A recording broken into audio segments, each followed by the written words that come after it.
Assalamualaikum warahmatullahi wabarakatuh. Halo semuanya, selamat bergabung di kelas fisika bersama saya Ibu Lutfi. Oke semuanya, sambil mengingat kembali ya, minggu lalu kita sudah belajar mengenai gerak. Gerak terbagi menjadi dua, gerak lurus dan gerak melingkar. Nah, gerak lurus sendiri terbagi menjadi dua juga, gerak lurus beraturan dan berubah beraturan. Oke, sekarang kita menuju ke materi yang terbaru ini nanti yang akan kita bahas bersama di kompetensi dasar yang kedua, yaitu mengenai hukum Newton. Nah, di hukum Newton sendiri terbagi menjadi tiga. Hukum pertama Newton, hukum kedua Newton, dan hukum ketiga Newton. Hukum pertama Newton kaitannya adalah mengenai benda diam atau yang selalu bergerak lurus beraturan. Hukum kedua Newton mengenai benda yang mengalami percepatan. Dan hukum ketiga Newton adalah mengenai hukum aksi-reaksi. Saya akan memberikan suatu contoh seperti berikut nih. Saya akan tulis di papan tulis.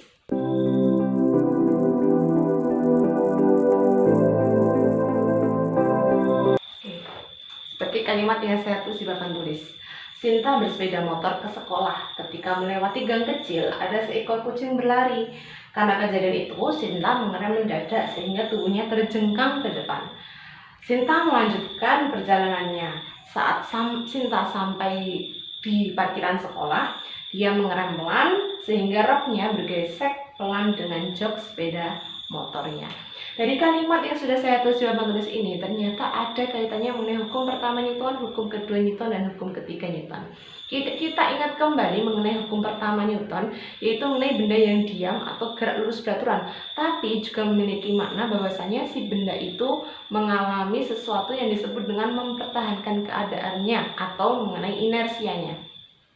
Dari kalimat ini, posisi si Sinta yang mempertahankan keadaannya adalah ada pada bagian kalimat tubuhnya terjengkang ke depan.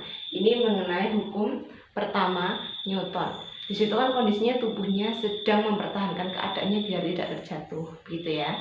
Lalu kemudian hukum kedua Newton. Untuk kalimat ini, kejadian hukum pertama Newton hanya ada satu. Selanjutnya mengenai hukum kedua Newton. Hukum kedua Newton itu kaitannya mengenai percepatan. Adanya percepatan, dia pasti juga punya gaya.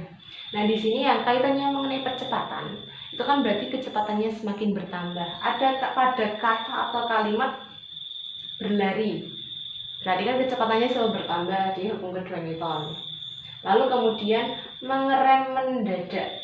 Juga hukum kedua Newton kan kaitannya mengenai dia punya percepatan tapi diperlambat, maka katanya adalah pengereman. Selanjutnya masih ada lagi ya, mengerem pelan. Nah, di sini juga hukum kedua Newton.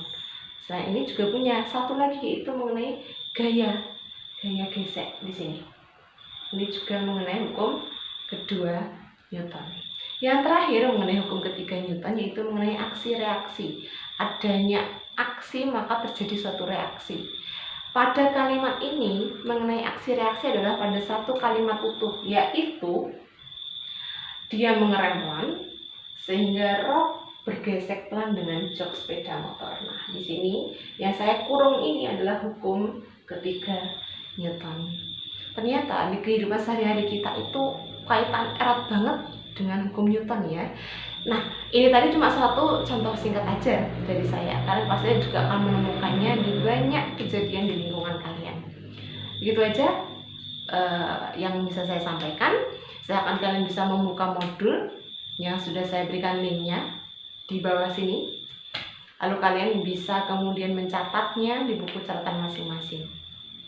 Oke, terima kasih semua. Wassalamualaikum warahmatullahi wabarakatuh.